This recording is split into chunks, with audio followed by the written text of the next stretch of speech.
تمام حمد و ثنا، تعریف و توصیف اللہ جل مجدہ الکریم کی ذات پاک کے لیے، جو خالق کائنات بھی ہے اور مالک شش جہات بھی۔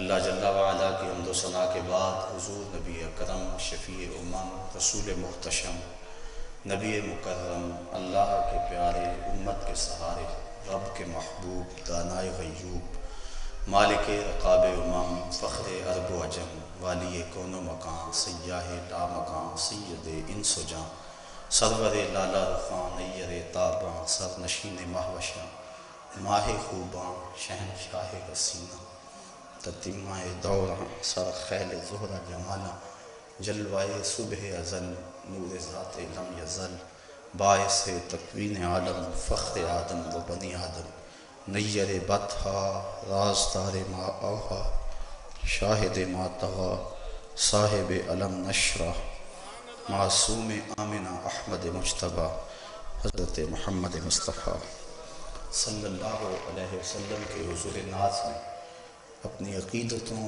ارادتوں اور محبتوں کا خراج پیش کرنے کے بعد واجب الاحترام، ذوی الاحتشام، برادران اسلام، السلام علیکم ورحمۃ اللہ وبرکاتہ۔ جمعۃ الوداع کی بابرکت ساعتیں، یہ حسین لمحے آپ کو مبارک ہوں۔ اللہ تعالیٰ اس کی برکتیں ہم سب کو نصیب فرمائے۔ آج سورۃ الاعلیٰ پر کچھ باتیں آپ کے گوش گزار کرنا چاہوں گا۔ ارشاد فرمایا، بسم اللہ الرحمن الرحیم، سبح اسم ربک الاعلیٰ، اپنے رب کے نام کی پاکی بولیے جو سب سے اعلیٰ ہے۔ اس لفظ اعلیٰ سے اس سورت کا نام اعلیٰ رکھا گیا، اور یہ قرآن مجید کی وہ سورت ہے جو حضور علیہ السلام کو بہت زیادہ پسند تھی۔ آقا کریم تہجد کی نماز میں اس سورت کی تلاوت کرتے۔ جمعۃ المبارک کی 2 رکعتوں میں پہلی رکعت میں اس سورت کی تلاوت فرماتے، اور اپنی امت کو جو حضور نے آخری نماز پڑھائی اس کی پہلی رکعت میں بھی اسی سورت کی تلاوت فرمائی۔ اس سورت میں ہمیں اللہ تعالیٰ جل شانہ نے اپنی پاکی بولنے کا حکم دیا گیا۔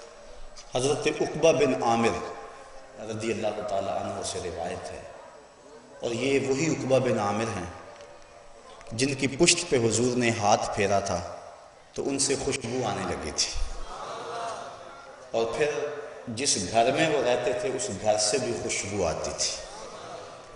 مدینہ شریف میں آج بھی وہ گھر موجود ہے۔ اب وہ گھر کچا تو نہیں، پکا ہو گیا ہے، لیکن خوشبو متواتر آج بھی اس گھر سے آ رہی ہے۔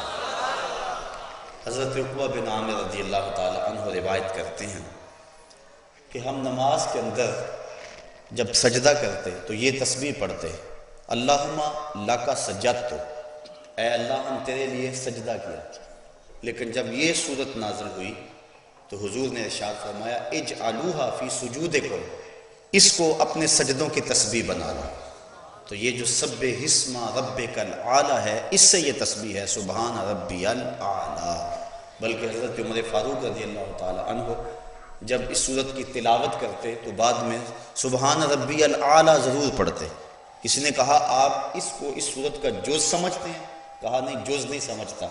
جس طرح سورہ فاتحہ میں آمین کہا جاتا ہے، میں اس میں سبحان ربی الاعلیٰ کہتا ہوں، اور میں خود نہیں کہتا، یہ مسنون ہے، حضور نے بھی کہا تھا۔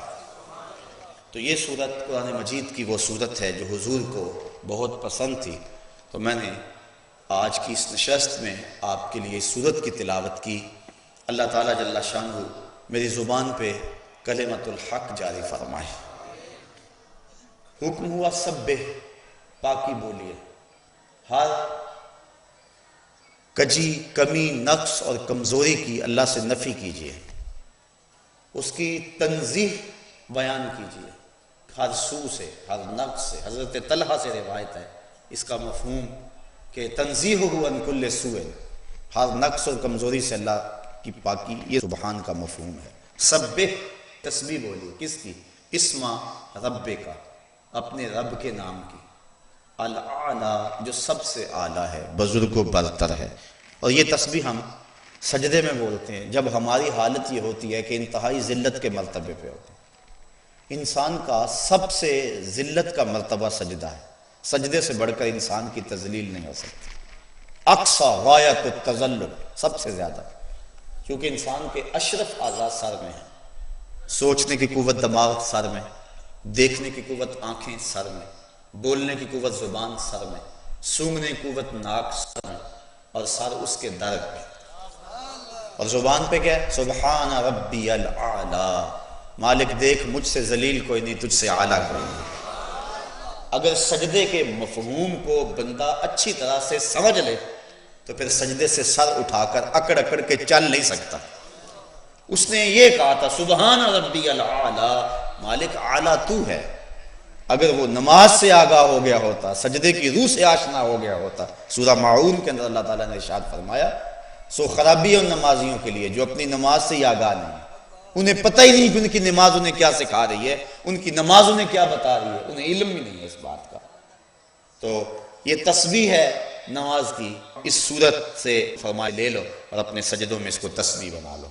تو اپنے رب کی تسبیح بولیے جو سب سے اعلیٰ ہے، تو جو سب سے اعلیٰ ہے اس کا حق ہے کہ تم اس کی تسبیح بولو، لیکن صرف یہ نہیں کہ وہ سب سے اعلیٰ ہے، اللہ ذی خالقہ، اس نے تمہیں پیدا بھی کیا ہے۔ ماں نے بیٹے کو جنم دیا ہے اور اتنے حق ہیں کہ ساری زندگی بھی ان کی خدمت میں کمر بستہ رہے، ماں باپ کے حق بندہ ادا نہیں کر سکتا۔ ایک شخص نے اپنے کندھوں پہ اٹھا کے اپنی ماں کو طواف کعبہ کروایا، پھر حضور کی خدمت میں عرض پرداز ہوا، حضور میں نے کیا اپنی ماں کا حق ادا کر دیا؟ فرمایا تو اس کی ایک مسکراہٹ کا بدلہ بھی نہیں دے سکا۔ ماں جب ہنس کے بولتی ہے لگتا ہے جنت کی ساری کلیاں کھل اٹھی۔ اولاد پر اتنے حق ہیں ماں باپ کے کہ ساری زندگی بھی اولاد لگی رہے، حق ادا نہیں ہو سکتے۔ توجہ چاہوں گا، ماں کو اولاد کے اوپر اتنے حق کیوں ہیں؟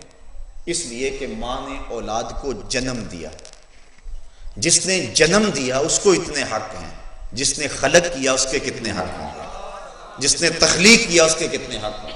تو کہا تم اس کو سجدہ کرو، کیوں؟ اللہ ذی خالقہ، اس نے پیدا کیا۔ فسوا، پیدا کرنے کے بعد تمہاری نوک پلک بھی سنواری ہے، تمہیں یوں ہی نہیں چھوڑ دیا۔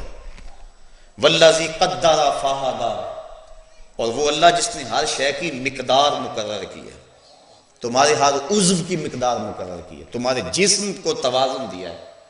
اگر دو ٹانگوں میں سے ایک ٹانگ تھوڑی سی چھوٹی کر دی جاتی تو تم چلنے میں کتنی دقت محسوس کرتے، تمہاری چال کتنی بے ڈھنگی ہوتی۔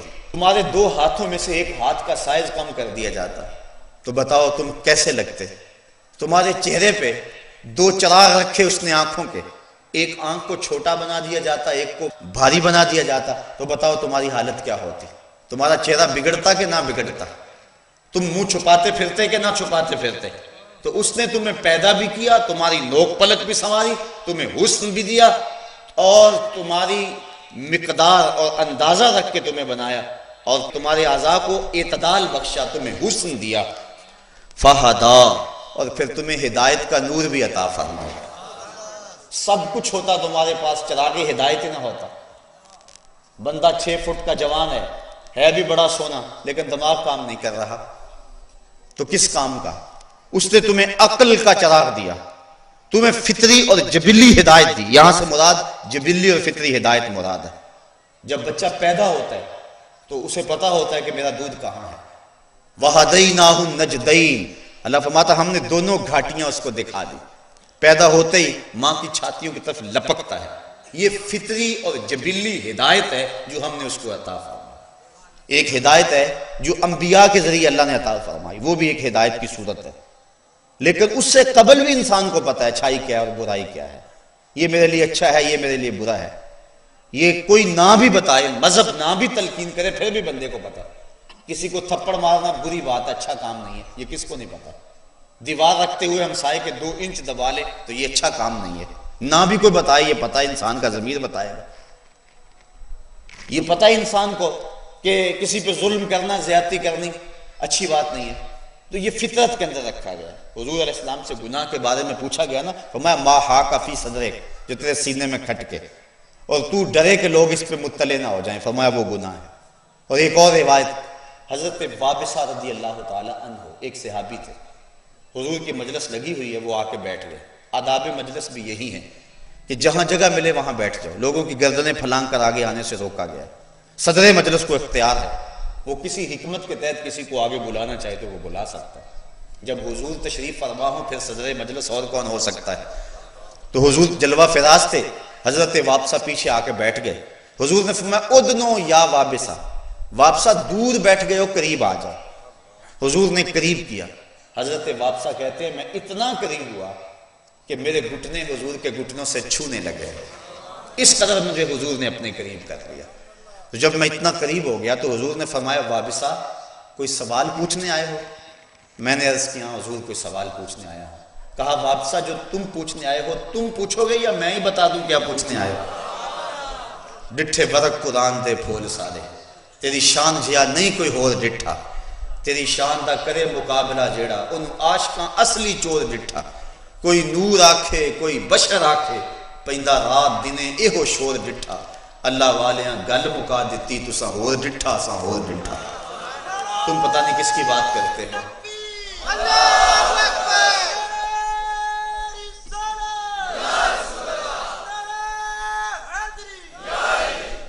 حیرت ہوتی ہے، لوگوں نے مسجدوں میں ترازو گاڑے ہوئے، ایک کہتا ہے سیر ہے، دوسرا کہتا ہے سوا سیر ہے، تیسرا کہتا ہے ایک چٹانک اور کر لو۔ شرم نہیں آتی کس کو تول رہے ہو؟ اس کا وزن کر سکتے ہو بھلا تم؟ تمہاری عقل کوتا اندازہ کر سکتی ہے نبی کے علم کا؟ سنار کے چھوٹے سے ترازو میں رتی اور ماشے کا حساب تو ہو سکتا ہے، منو ٹنوں کا حساب تو نہیں ہوتا۔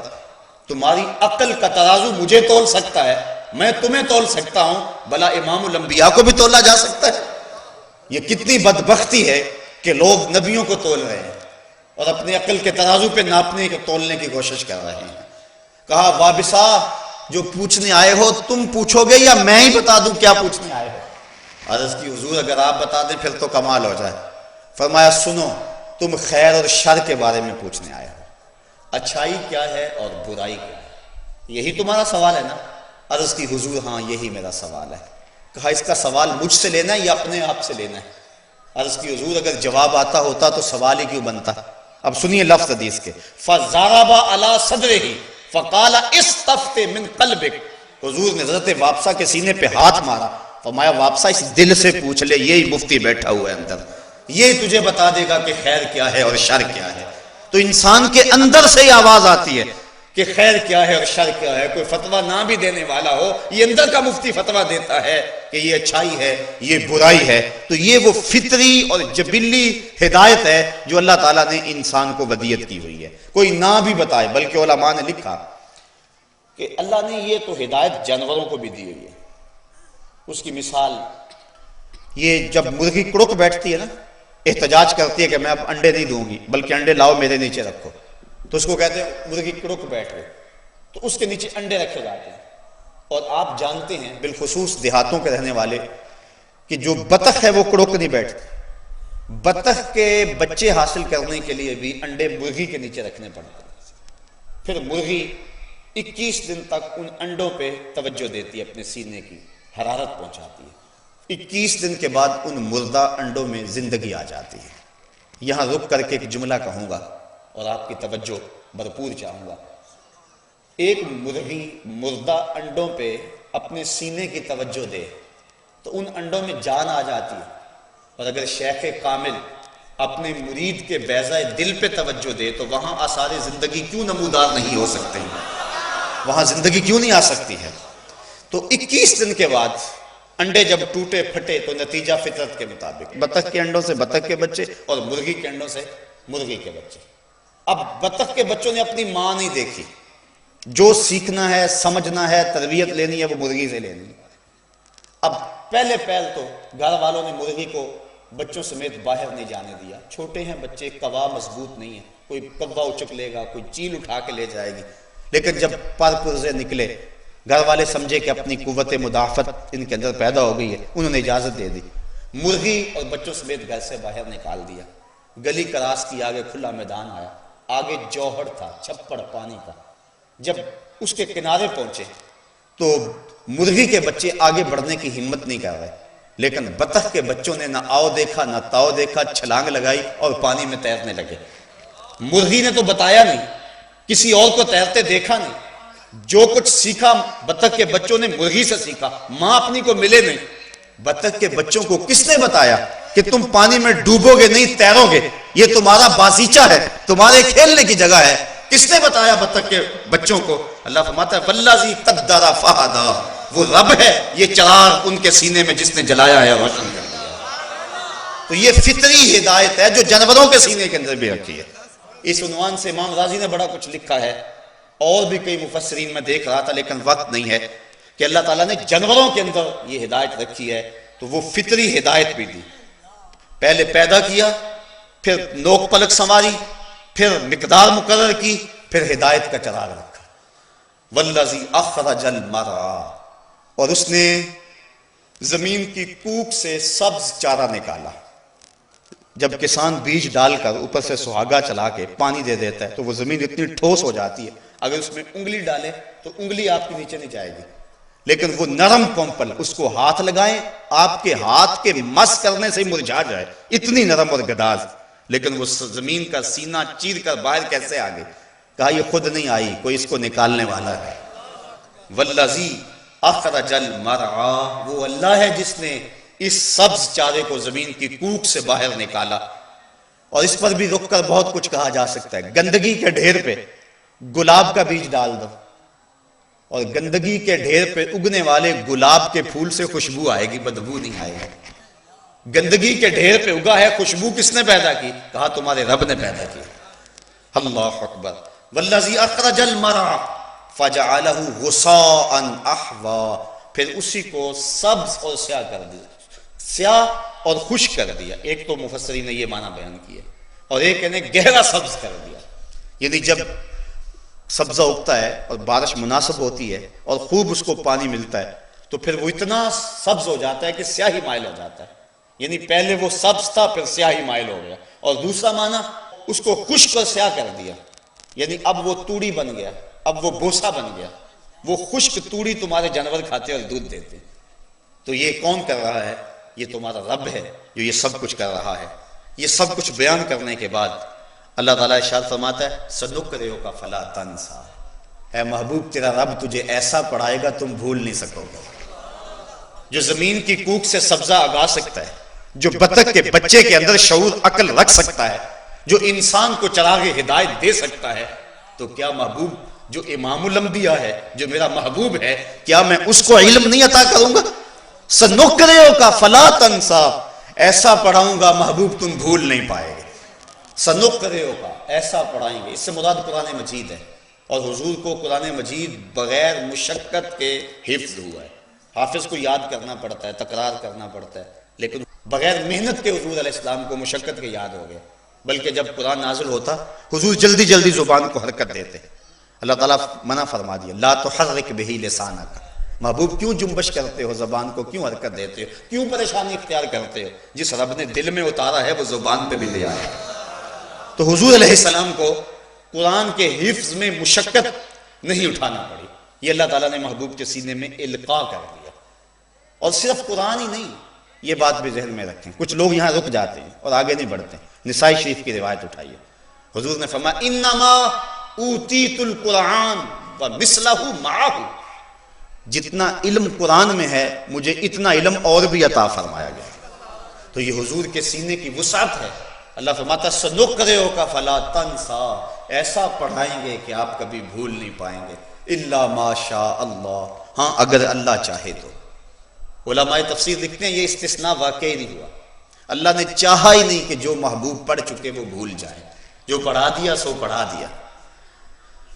اِنَّهُ يَعْلَمُ الْجَهْرَ وَمَا يَخْفَىٰ، بے شک جو تم ظاہر کرتے ہو اور جو مخفی ہے، ظاہر اور مخفی جو کچھ ہے وہ جانتا ہے۔ یہ اللہ کی شان یہ ہے کہ اس کی نظر سے کوئی شے پوشیدہ نہیں۔ اِنَّهُ، بے شک وہ اللہ، يَعْلَمُ الْجَهْرَ، جو لوگ ظاہر کرتے ہیں اسے بھی دیکھتا ہے، وَمَا يَخْفَىٰ، اور جو مخفی کرتے ہیں وہ بھی دیکھتا ہے، جو تم کھلے میدانوں میں کرتے ہو وہ بھی دیکھتا ہے، جو ہوٹلوں کے بند کمروں میں کرتے ہو وہ بھی دیکھتا ہے، جو تم گھر کی چار دیواری میں کرتے ہو وہ بھی دیکھتا ہے، جو میلوں ٹھیلوں میں کرتے ہو وہ بھی دیکھتا ہے، جو تم خلوت اور تنہائی میں کرتے ہو وہ بھی دیکھتا ہے، اور جو تم جلوت اور مجلس میں کرتے ہو وہ بھی دیکھتا ہے، جو تمہارا خیال بھٹکتا ہے وہ بھی دیکھتا ہے، اور جو تمہاری نظر بہکتی ہے وہ بھی دیکھتا ہے۔ اِنَّهُ يَعْلَمُ الْجَهْرَ وَمَا يَخْفَى، مت سمجھو کہ تمہارا رب ہمیں دیکھ نہیں رہا۔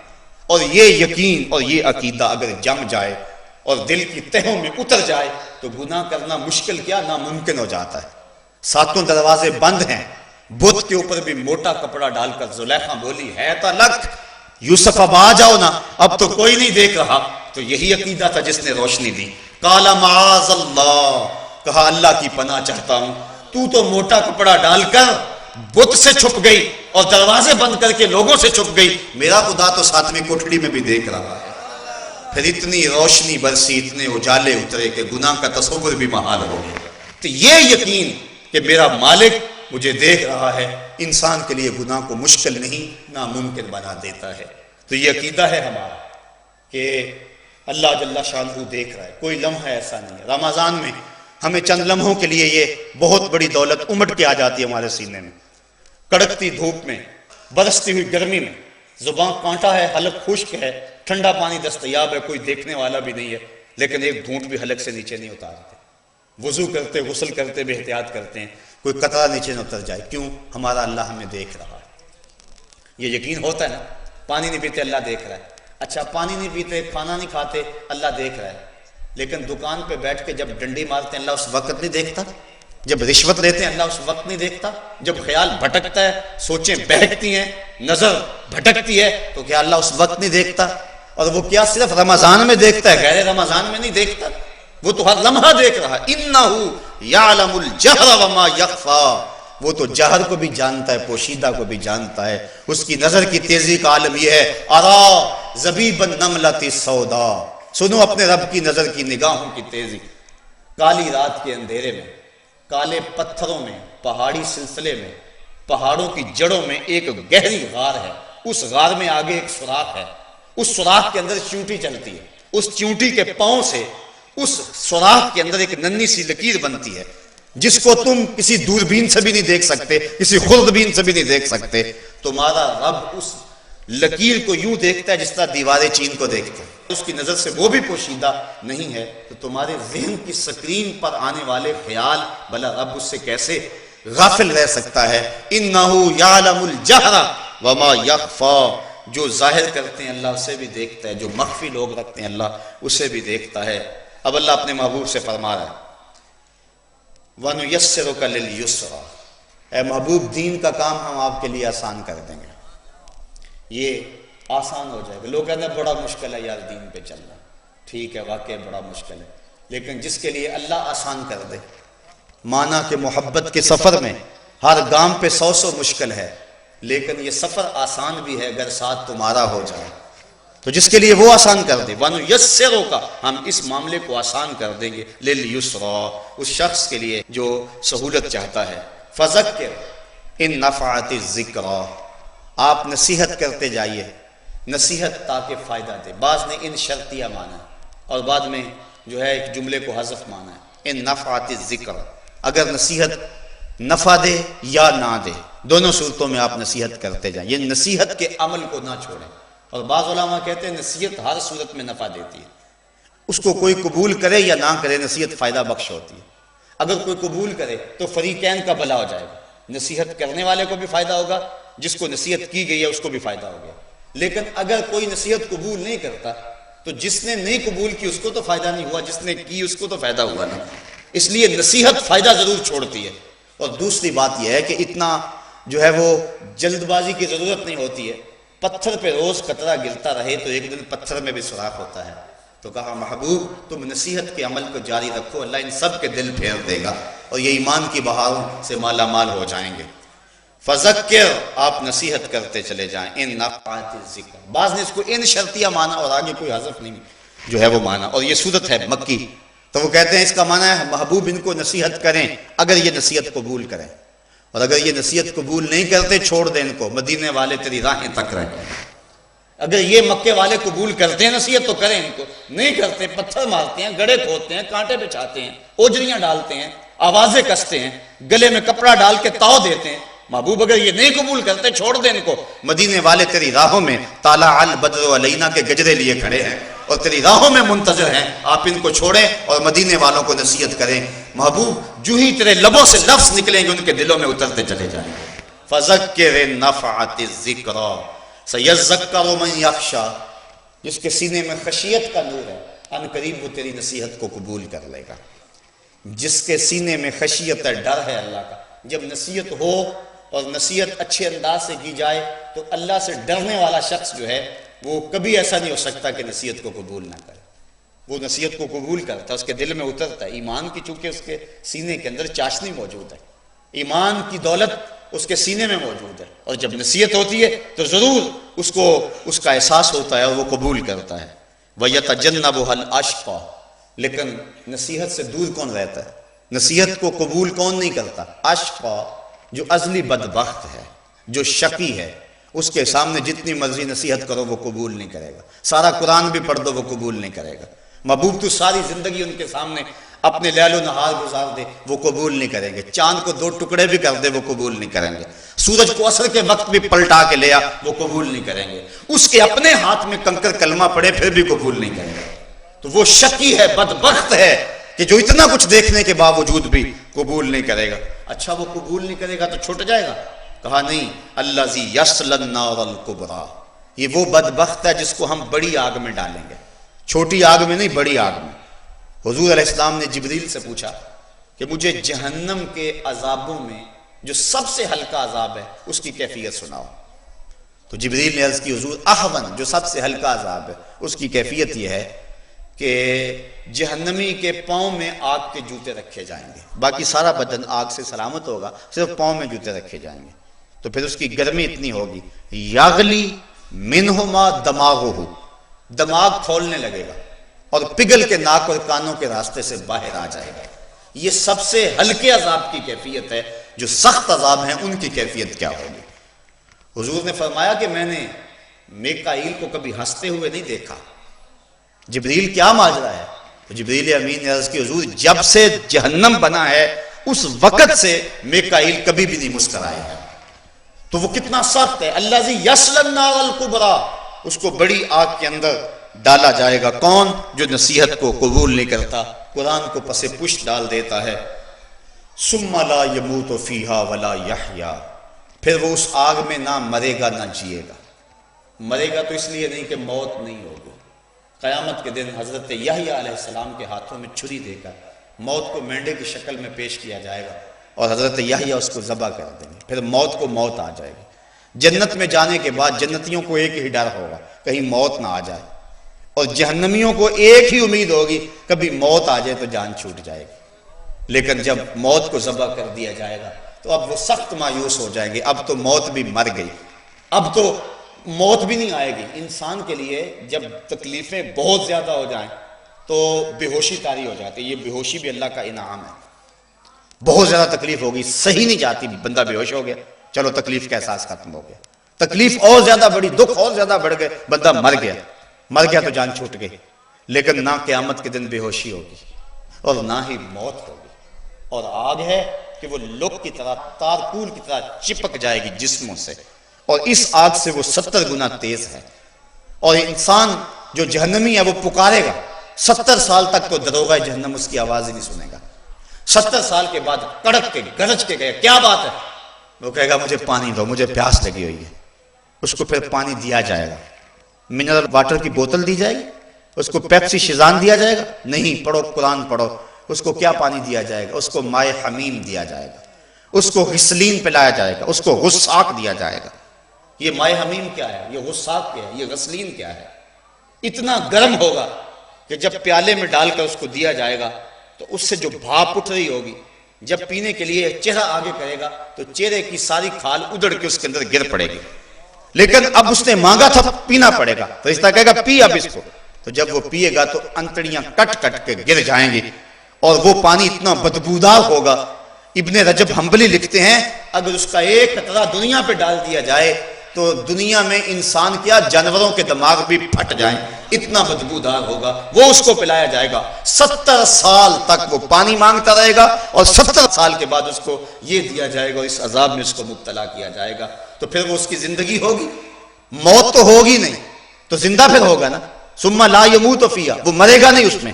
یہ میں کوئی قصہ کہانی نہیں سنا رہا، یہ قرآن آپ کے سامنے رکھ رہا ہوں۔ ثم لا يموت فیہا، قرآن کہتا ہے وہ اس میں مرے گا نہیں۔ اچھا مرے گا نہیں تو پھر جیے گا نا؟ کہا گا ولا یحییٰ، جیے گا بھی نہیں، جیتے بھی نہیں پر مرتے بھی کہاں ہیں۔ مر کے جیے جانے کی جینے کو سزا دیتے ہیں کہ نہ تو موت ہے اور نہ ہی زندگی ہے، جیا جاتا نہیں، آگے بھی آگ پیچھے بھی آگ، دائیں بھی آگ بائیں بھی آگ، اوپر بھی آگ نیچے بھی آگ، اور آگ بھی اتنی گرم کہ جلسا دے، اور جسم کی کھال 70 گز موٹی کر دی جائے گی تاکہ عذاب کی تکلیف زیادہ سے زیادہ اس کو سہنی پڑے، اور ایک ایک دانت احد پہاڑ جتنا بنا دیا جائے گا، یہ شکل چھین لی جائے گی۔ یہ محمدی صورت ہے۔ جہنم میں جانے والا اس شکل میں نہیں جائے گا، وہ بڑی خوفناک شکل ہوگی، جو لوگ اس شکل سے جہنم میں جائیں گے، پھر دائیں بائیں آگ جلس رہی ہوگی، اور ایسی ایسی وادیاں ہیں جن وادیوں سے جہنم بھی پناہ مانگتی ہے، اس میں پھر کوئی جینا ہوگا۔ ولا یحییٰ، کہا جیے گا بھی نہیں، مرے گا اس لیے نہیں کہ موت نہیں ہوگی، اور جیے گا اس لیے نہیں کہ وہ کوئی جینا ہوگا۔ قد افلح من تزکا، یہ تو ان کی کہانی تھی جنہوں نے رب کے حکموں کو توڑا، جس نے قرآن کی نصیحت کو قبول نہ کیا، جس نے دین کی پرواہ نہ کی، حضور صدائے دل نواز دیتے رہے، حضور کے قریب نہ آئے، لیکن وہ لوگ قد افلح من تزکا، وہ کامیاب ہو گیا جس نے اپنے من کو ستھرا کر لیا۔ حسد، بغض، کینہ، کفر، شرک، نفاق، یہ ساری بیماریاں کھرچ دی اور اپنے اندر کو ستھرا کر لیا، پاکیزہ ہو گیا، صاف اور ستھرا اپنے من کو اس نے خوبصورت بنا لیا۔ قد افلح، وہ شخص کامیاب ہوا، وہ شخص مراد کو پہنچا۔ کون؟ من تزکا، جس نے اپنا تزکیہ نفس کیا، جس نے اپنے باطن کی صفائی کی، باطن کی ستھرائی کی۔ باہر تو بڑا سوار کے رکھا، کلف لگے کپڑے بھی پہنے، ایک داغ بھی لگ گیا تو کپڑے اتار دیے، ایک جو ہے وہ تریز بھی ٹوٹ گئی تو جو ہے وہ دوبارہ کپڑے، کہا کہ نہیں یہ میرے لیے مناسب نہیں، میں نے بڑی عالی نسب دعوت میں جانا ہے، بڑا اہتمام کیا، اپنی داڑھی بھی رگڑ کے مونڈی کہ میں ذرا اچھا لگوں۔ کیا کچھ نہ کیا اس ظاہرداری کے لیے، کبھی من کے گند بھی دیکھے کہ اندر گند کتنے ہیں، اندر کتنی غلاستیں بھری ہوئی ہیں، اندر کتنی جو ہے وہ نجاستیں بھری ہوئی ہیں، بغض اندر، حسد اندر، کینہ اندر، نفرتوں کے بیج اندر اگے ہوئے ہیں، اور وہ ایسے شجر بنے ہوئے ہیں کہ اس کے کانٹوں سے اندر زخمی ہو گیا ہوا ہے۔ تو کہا قد افلح، کامیاب ہوا، من تزکا، جس نے اپنا تزکیہ کیا، اپنے باطن کی صفائی کی۔ اچھا باطن کی صفائی کیسے پتا چلے گا؟ وَذَكَرَ اسْمَ رَبِّهِ، جس کا اندر صاف ہوگا اس کے لبوں پہ رب کا نام ہوگا۔ وَذَكَرَ اسْمَ رَبِّهِ، اپنے رب کا نام جپا، اپنے رب کا نام پڑھا، اللہ اللہ کی صدائے دل نواز لگائی۔ صوفیہ فرماتے ہیں جب کوئی بندہ ایک مرتبہ کہتا ہے اللہ، اللہ تعالیٰ اس کی طرف نظر رحمت سے دیکھتا ہے اور اس کے 70 گناہ جل کے راکھ ہو جاتے ہیں۔ تو جس نے اپنے من کو ستھرا کیا، جس نے اپنے اندر کی صفائی کر لی، وَذَكَرَ اسْمَ رَبِّهِ فَصَلَّى، اور اس نے نماز پڑھی، سجدے میں سر جھکا دیا۔ جو اس کا بندہ ہوگا وہ تکبر اور غرور میں نہیں پھرے گا، وہ اپنی پیشانی کو اس کے حضور جھکائے گا، وہ کہتا ہے اس نے مجھے پیدا کیا، اس نے مجھے تخلیق کیا، اس نے مجھے عزت دی، اس نے مجھے جوانی دی، اس نے مجھے صحت دی، اس نے ہواؤں کے مشکیزے میرے نتنوں کے قریب رکھ دیے، اس نے وافر پانی مجھے دی، آسمان کی چھت تان دی، زمین کا فرش بچھا دیا، کتنا کچھ میرے مالک نے مجھے عطا کیا، تو کیسے ہو سکتا ہے کہ میں اس کے حضور سجدہ بھی نہ کروں، اس کے حضور اپنی پیشانی کو بھی نہ رکھوں؟ اس شخص سے بدبخت اور کون ہو سکتا ہے کہ جو اپنے رب کو بھی نہیں پوچھتا؟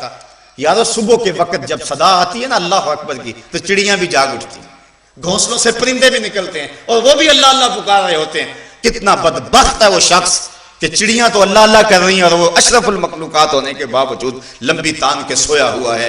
اٹھو اور اپنی زندگی کو گناہوں سے پاک کر کے اپنی پیشانیوں کو سجدوں کی آبرو دو۔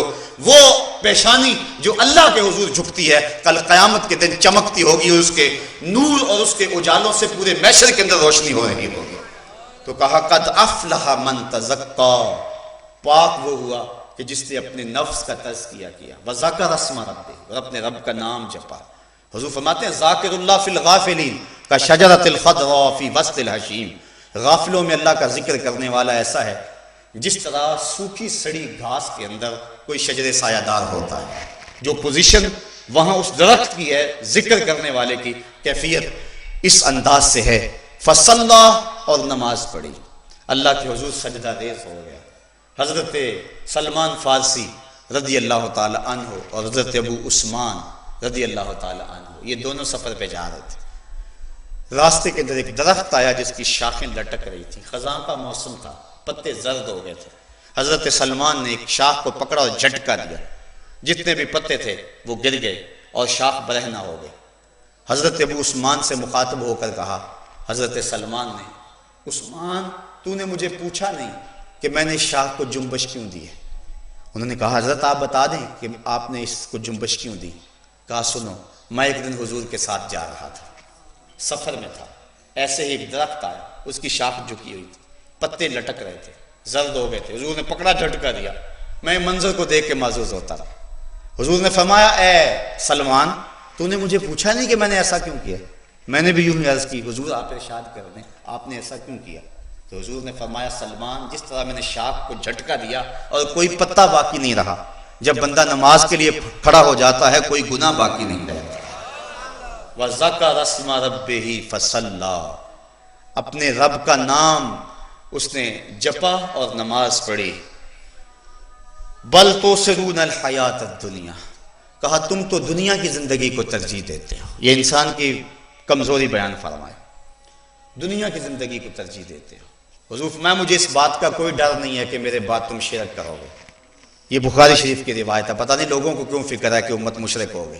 حضور فرماتے ہیں لست اخاف ان تشرکوا من بعدی، مجھے کوئی ڈر نہیں ہے کہ میرے بعد تم شرک کرو گے، میری امت شرک پہ جمع نہیں ہو سکتی، مجھے اس بات کا ڈر ہے کہ میرے بعد تم دنیا دار بن جاؤ گے۔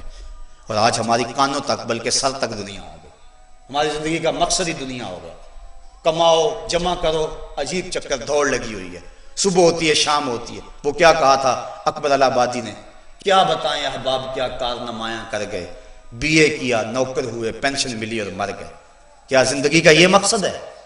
صرف اچھا مکان بنا لینا یہ مقصد حیات ہے؟ یہ تو ایک بجڑا بھی کر لیتا ہے۔ بہت ساری دولت جمع کر لینا یہ تو چونٹی بھی کرتی ہے، صبح بل سے باہر نکلتی ہے، دوپہر تک شام تک خود بھی کھاتی ہے، بچوں کو بھی کھلاتی ہے اور برسات کے لیے جمع بھی کرتی ہے۔ یہ اشرف المخلوقات ہے، اس کا یہ وظیفہ تو نہیں تھا، یہ تو اللہ نے ذمہ لیا ہوا ہے، تو یہ اللہ کا کرم ہے، جس طرح موت تلاش کرتی ہے رزق بھی تلاش کر لیتا ہے۔ یہ تو مل کے رہنا اس نے، صرف اس نے تھوڑا سا آسرا کرنا ہے، اس نے تھوڑی سی محنت کر دی، باقی مقدور مل کے رہے گا۔ انسان کی زندگی کا مقصد یہ نہیں ہے، مقصد کچھ اور ہے، یہاں رہ کر اپنے رب کا قرب پائے، اس کی پیشانی سجدوں سے آشنا ہو، مالک کے لیے اس کا دل دھڑکے، یہ ہے اس کا مقصد۔ اور جو اس دنیا کے اندر یہ مقصد حاصل نہ کر پایا، آؤ قرآن پڑھیے، اللہ تعالیٰ فرمایا من کان فی ہذہ اعمی فہو فی الآخرۃ اعمی، جو اس دنیا میں اندھا رہا کل قیامت کے دن بھی اندھا اٹھایا جائے گا۔ اس سے ان آنکھوں کی بے نوری مراد نہیں، دل کی بے نوری مراد ہے۔ اقبال کہتا ہے دل بینا بھی کر طلب خدا سے، کہ آنکھ کا نور دل کا نور نہیں ہے۔ بل تؤثرون الحیات الدنیا، تم تو دنیا کی زندگی کو ترجیح دیتے ہو، تمہارا تو مقصد ہی دنیا ہو گیا، ہر وقت تمہاری فکر ادھر لگی ہوئی ہے۔ بل تؤثرون الحیات الدنیا، تم تو دنیا کی زندگی کے پیچھے پڑ گئے ہو۔ والآخرۃ خیر وابقی، آخرت بہتر بھی ہے اور دائمی بھی ہے۔ اس کا یہ مطلب ہی نہیں ہے کہ دنیا نہیں کمانی چاہیے، یہ بات ذہن میں رکھیں۔ اسلام ہمیں یہ تعلیم دیتا ہے کہ دنیا بھی ٹھیک ہو، آخرت بھی بہتر ہو۔ ایک صحابی حاضر ہوئے سخت کمزور، حضور نے فرمایا شاید تو نے اللہ سے کوئی دعا مانگی ہے؟ عرض کی ہاں حضور میں نے اللہ سے دعا مانگی ہے کہ جو دکھ تکلیفیں میرے مقدر کی آخرت میں ہیں وہ آخرت میں نہ آئیں، دنیا پہ ہی آ جائیں، تاکہ میرے آخرت کا معاملہ صاف ہو جائے۔ تو حضور علیہ السلام نے اس کی اس بات پر خوشی کا اظہار نہیں فرمایا۔ حضور نے فرمایا تم نے یہ کیوں کہا کہ جو دکھ جو تکلیفیں آخرت میں آنی ہیں وہ دنیا پہ آ جائیں؟ تو نے یہ کیوں نہیں کہا ربنا آتنا فی الدنیا حسنۃ وفی الآخرۃ حسنہ، اے اللہ مجھے دنیا میں بھی بہتریاں دے دے، آخرت میں بہتری دے۔ تو مومن دونوں جہانوں کی بہتری چاہتا ہے، لیکن کبھی دنیا اور دین دونوں مقابل آ جائیں، حالات ایسے بن جائیں کہ ایک کو اختیار کیا جا سکتا ہے، تو مومن کی ترجیح دین ہوتا ہے۔ لیکن جو دین کو واز دیتا ہے دنیا کے پیچھے، وہ سخت خسارے کا سودا کرتا ہے۔ یہ تھوڑی سی زندگی ہے، کیا حیثیت اس زندگی کی؟ حشر کا ایک دن 50,000 سال کا ہوگا، توجہ چاہوں گا، حشر کا ایک دن 50,000 سال کا ہوگا. یہ ساری دنیا 50-60 سال کی ہے اور وہ ایک دن 50,000 سال کا ہوگا. ذرا اندازہ تو کریں اس دنیا کی حیثیت کیا ہے. تو کہا بل توسرون الحیات الدنیا، تم دنیا کی زندگی کو ترجیح دیتے ہو. تم سمجھتے ہو یہ جہاں مٹھا اگلا کس نے ڈٹھا. لیکن کبوتر کی طرح آنکھیں بند کر لینے سے بلی کے خونی پنجوں سے بچا تو نہیں جا سکتا. کتنی دیر تک تم بچے رہو گے؟ آخر موت تو تمہیں دبوچ لے گی. موت نے تو شہنشاہوں کو نہیں چھوڑا، کتنے کتنے گھر اجاڑ دیے موت نے. تم بھی موت کے شکنجے میں آنے والے ہو. مت سمجھو کہ جو ہے وہ ہمیں کچھ نہیں ہوگا، نہیں، ایسا ہرگز نہیں ہے. فرمایا بل توسرون الحیات الدنیا والآخرۃ خیر وابقی، آخرت بہتر بھی ہے اور دائمی بھی ہے. امام قرطبی یہاں لکھتے ہیں، آپ فرماتے ہیں آخرت میں روڑے بھی مل جائیں نا ٹھیکریاں، اور دنیا پہ سونے سے گھر بھرے ہوئے ہیں، تو آخرت پھر بھی بہتر ہے. کیوں؟ اس لیے کہ یہ سونا عارضی ہے اور وہ ٹھیکریاں دائمی ہیں. کوئی آپ کو امانت دے دے کروڑ روپے بھی، اور آپ کے اپنے 10 روپے آپ کے پاس ہوں، تو آپ کے تو 10 روپے ہی ہیں، کروڑ روپے تو کسی کا اس نے لے لینا ہے. تو یہ دنیا تو ساری یہاں رہ جانی ہے. اصل آخرت ہے، اور آخرت اللہ اکبر، اس کا دنیا سے مقابلہ بلا کیا ہے. حضور علیہ السلام فرماتے ہیں اگر کسی کو جنت میں ایک کوڑا رکھنے کی جگہ مل جائے، ایک ڈنڈا رکھنے کی جگہ مل جائے، دنیا و ما فیہا کی دولتوں سے وہ جگہ زیادہ قیمتی ہے. یہ جنت کی پراپرٹی ویلیو اللہ کے رسول بیان فرما رہے ہیں. آپ دور دراز کسی جگہ پہ مربع بھی بیچیں کسی دیہات میں، یہاں آج شہر کے وسط میں آ کر لیں تو ایک کنال آئے گا. فرق ہے جگہ جگہ کا. اسی طرح آپ اور آگے چلے جائیں، اسلام آباد بلیو ایریا میں چلے جائیں، وہاں اور زیادہ قیمت ہے. تو کہا کہ جنت کی پراپرٹی ویلیو حضور بیان فرما رہے ہیں. فرماتے ہیں جس کو جنت میں ایک کوڑے کی رسی رکھنے کی جگہ مل گئی، دنیا و ما فیہا سے وہ جگہ زیادہ قیمتی ہے. یعنی حضرت آدم علیہ السلام سے لے کر آج تک، اور آج سے لے کر قیامت تک لوگوں کے پاس جتنا سرمایہ ہے، تھا، آئے گا، جتنا حکومتوں کے پاس ہے، جتنا سمندروں کی تہوں میں موتی، جتنی پہاڑوں کے دامن میں سونے، جتنی زمین کی کوہ کے اندر ذخائر، یہ سب کچھ جمع کر لیا جائے اور ایک پلڑے میں رکھا جائے، اور جنت میں ایک عصا رکھنے کی جگہ، وہ جگہ پھر بھی قیمتی ہے. اور جنت میں سب سے کم جگہ کس کے پاس ہوگی؟ جو سب سے آخر میں جائے گا، اس کے پاس تھوڑی سی جگہ ہوگی. کتنی؟ 5 مرلے کا پلاٹ، 10 مرلے کا پلاٹ. اور ترمذی شریف اٹھائیں، سب سے تھوڑی جگہ جنت میں اس کے پاس ہوگی جو سب سے آخر میں جائے گا، اور اس کے پاس اس دنیا سے 10 گنا جگہ ہوگی. 7 بر اعظموں پہ پھیلی ہوئی یہ کائنات، اور جو سب سے آخر میں جائے گا اس دنیا سے 10 گنا اس شخص کے پاس ہوگی. تو جو سب سے پہلے جائے گا اس کی جاگیروں کا عالم کیا ہوگا. تو اس تھوڑی سی دنیا کی جائیداد کے لیے اور تھوڑے سے وقت اور مختصر سی زندگی کے لیے اس ابدی اور سرمدی زندگی کو برباد کر لینا، اس سے بڑی نادانی اور کیا ہو سکتی ہے. تو صاحبو، اصل زندگی آخرت کی زندگی ہے. حضور نے خندق کھودتے صحابہ کو جب دیکھا تو یہی دعا کیا، اے اللہ زندگی تو آخرت کی زندگی ہے، میرے ان انصار کو بھی بخش دے، میرے مہاجروں کو بھی بخش دے. تو کہا والآخرۃ خیر وابقی، آخرت بہتر بھی ہے اور دائمی بھی ہے. ان ھذا لفی الصحف الاولی، کہا یہ جو ساری باتیں ہیں ہم نے پچھلے صحیفوں میں بھی بیان کر دی ہیں. صحف ابراہیم و موسیٰ، حضرت ابراہیم کے سینے پہ اور حضرت موسیٰ علیہ السلام کے سینے پہ نازل ہونے والے صحیفوں پر ہم نے یہ لکھ دیا ہوا ہے.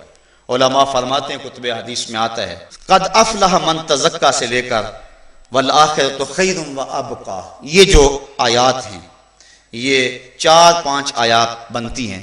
یہ حضرت ابراہیم اور حضرت موسیٰ علیہ السلام پر جو صحیفے نازل ہوئے تھے، یہ آیات ان صحیفوں میں بھی ہیں اور قرآن میں بھی ہیں. یہ ہم نے جنت کا پراپرٹی ریٹ اور ویلیو جو ہے، ہم نے صرف تمہیں نہیں بتایا، تم سے پہلی امتوں کو بھی بتایا ہوا ہے کہ وہ بڑی بہتر جگہ ہے. اس میں کوئی پلاٹ لے لو، اس میں کوئی جگہ خرید لو، وہی اصل جگہ ہے. یہ دنیا کی ساری جگہ تو ختم ہو جانی ہے، تمہارے مرنے کے فوراً بعد ترکہ بن جانا ہے. پھر تو قمیض بھی پھاڑ کے اتارتے ہیں. میاں صاحب فرماتے ہیں، جنہ لئی تو پاپ کمائے اج کتھے نہیں تیرے کر دے، جاندی واری ڈرونا بنیو تے ہاتھ نہیں لاندے ڈر دے. جاندی واری ڈرونا بنیو تے ہاتھ نہیں لاندے ڈر دے، جنہ لئی تو پاپ کمائے اج کتھے نہیں تیرے کر دے. کہاں گئے وہ سارے؟ تو اصل وہ ہے جو تم آگے بھیج چکے ہو، وہی تمہارا سرمایہ ہے، وہی تمہارا اثاثہ ہے۔ تو کہا ان ھذا لفی الصحف الاولی، یہ پہلے صحیفوں میں بھی ہم نے لکھ دیا ہوا ہے، صحف ابراہیم و موسیٰ، حضرت ابراہیم کے اور حضرت موسیٰ علیہ السلام کے اوپر نازل ہونے والے صحیفوں کے اندر لکھ دیا گیا ہے۔ اللہ عمل کی توفیق عطا فرمائے۔ اور آج کی اس نشست کے اندر میں یہ بھی گزارش کروں گا کہ جہاں آپ بہت ساری دعائیں کرتے ہیں، کل انشاءاللہ شب قدر کی پرنور ساعتیں آنے والی ہیں، ہمارے بھی انشاءاللہ مرکز میں عشاء تا سحر پروگرام ہر سال ہوتا ہے، آپ تشریف بھی لائیں۔ تو باقی بھی جگہوں پہ جہاں جہاں بھی آپ کو موقع میسر آئے آپ شمولیت کریں، تو جہاں بہت ساری آپ دعائیں کریں تو اپنے ملک اور وطن کے لیے دعا کرنا نہ بھولیں۔ اس وقت ملک جس نازک صورتحال میں ہے، کوئی بھی درد دل رکھنے والا شخص جو ہے وہ ایسا نہیں ہے جو سخت پریشان نہ ہو۔ اس وقت ملک کی سالمیت اور ملک کا استحکام اور ملک کی آبرو کو سخت خطرات لاحق ہیں۔ اور وہ مجھے روایت یاد آ رہی ہے کہ حضور علیہ السلام نے فرمایا کہ قرب قیامت میں میری امت پہ لوگ اس طرح ٹوٹ پڑیں گے، یہود و نصارہ، جس طرح بھوکے بھیڑیے جو ہیں وہ بکری کے اوپر ٹوٹ پڑتے ہیں۔ اس وقت کابل، کندھار، قلعہ جنگی، دشت لیلہ، تورا بورا، تکریت، موصل، بغداد، القدس، کشمیر، فلسطین، صومالیہ، آذربائیجان، چچینیا، کہاں کہاں ہم ظلم و جبر کی چکی میں نہیں پس رہے، اور اب پاکستان کی طرف وہ بری نظریں اور نگاہیں جمی ہوئی ہیں، اور پاکستان کو ہر صورت اس قوت سے محروم کر دینا چاہتی ہیں جو قوت پاکستان کی بہت بڑی دولت ہے۔ پاکستان کا ایٹمی قوت ہونا ان کی نظروں میں سخت کھٹک رہا ہے، اور ہمارے لیے یہ سخت پریشانی کا باعث ہے۔ ہم اپنی حکومتوں کو بھی کیا کہیں، بڑے سخت کمزور یہ لوگ ہیں۔ ہم نے خود ہی منتخب کیا تھا، سب کچھ ہوا، لیکن کوئی امید کی راہ، کوئی کرن نظر نہیں آ رہی۔ بلکہ میں نے تو چند دن قبل کہا تھا کہ ہم نے پھولوں کی آرزو کی تھی، آنکھوں میں موتیا اتر آیا۔ اس وقت جو صورتحال ہے، ہماری حکومت بڑا زوردار بیان دیتی ہے تو یہ دیتی ہے ہم پاکستان پہ کسی کو حملہ نہیں کرنے دیں گے، کسی کو اجازت نہیں دیں گے۔ اور میاں تم سے اجازت مانگتا کون ہے؟ وہ تو روز حملہ کر رہے ہیں، تم کہتے ہیں ہم اجازت نہیں دیں گے۔ وہ روز 4 میزائل داغ رہے ہیں پاکستان میں، اور پاکستان کی فضائی حدود کی خلاف ورزی ہو رہی ہے، تم کہتے ہو ہم اجازت نہیں دیں گے۔ ہاں، اس موقع پہ میں پاک افواج کو سلام پیش کرتا ہوں، بالخصوص جو ہے وہ جنرل کیانی جو ہے، اس کا کردار کچھ نکھر کے سامنے آ رہا ہے۔ دعا کریں اللہ اس کی حفاظت فرمائے۔ اور ملک کے اندر اور بھی کچھ لوگ ہیں جو وطن کے خیر خواہ ہیں، مختلف جگہوں پہ، مختلف اداروں میں اور مختلف حساس اداروں کے اندر بیٹھے ہوئے ہیں، ان کی جان کو شدید خطرات لاحق ہیں، اور دشمن چاہتا ہے کہ ان کو ہم مٹا دیں۔ اللہ کرے ان لوگوں کو اللہ اپنی رحمتوں کا حصار دے دے، اور ان کو زندگی اور صحت عطا فرمائے، اور ہماری افواج کو قوت دے، اور اپنے اس اصل مقصد کی طرف جو اس پاک فوج کا مقصد ہے اس کی طرف لوٹے، اور جبر و ظلم کی آنکھوں میں آنکھیں ڈال کر کے بات کرے۔ اللہ میرے وطن کی بہاریں سلامت رکھے۔ ہزاروں ماؤں نے اپنی ممتا بری گودیاں اس سبز حلالی پرچم پہ نچھاور کرتی تھی۔ وہ منظر تاریخ کب بھول سکتی ہے جب ماں کی گود سے بچہ چھینا جاتا ہے اور اس کے پیٹ کے اندر خنجر کھونپا جاتا ہے، پھر کرپان پہ چڑھا کے، نوک پہ چڑھا کے اس کو بلند کیا جاتا ہے۔ ماں آنسو نہیں بہاتی بلکہ کہتی ہے پاکستان کا مطلب کیا، لا الہ الا اللہ۔ آج وہ ماں تڑپ رہی ہوگی، آج وہ ماں بھی رو رہی ہوگی۔ آج پاکستان کو جس مقصد کے لیے حاصل کیا تھا، نصف صدی سے زائد عرصہ بیت گیا، پاکستان میں وہ مقصد حاصل نہ ہو پایا۔ وہ کیا کسی نے کہا تھا کہ بن گئے تن کے نشیمن کے قفس کی تیلیاں، بن گیا کیا چلے تھے ہم کیا بنانے کے لیے، کیا اسی لیے تقدیر نے چنوائے تھے تن کے، بن جائے نشیمن تو کوئی آگ لگا دے۔ آج میرے ملک کو جن بحرانوں اور جن پریشانیوں کا سامنا ہے، ساری قوم اللہ سے گڑ گڑا کے دعا مانگے، رو کے عرض کرے میرے مالک میرے وطن کی آبرو کی حفاظت فرما، اس ملک کی سالمیت کی حفاظت فرما۔ اس دنیا کے اوپر پاکستان اللہ کی نعمت ہے، اور یہ بات ذہن میں رکھیں کہ پاکستان کے دم سے عالم اسلام کا وقار قائم ہے۔ اگر پاکستان کو نقصان پہنچتا ہے تو مسلم دنیا یتیم ہو جاتی ہے۔ ہمیں وہ وقت بھی یاد ہے جب سلطنت عثمانیہ ٹوٹی تھی اور بغداد لٹا تھا، اس وقت پوری امت یتیم ہو گئی تھی۔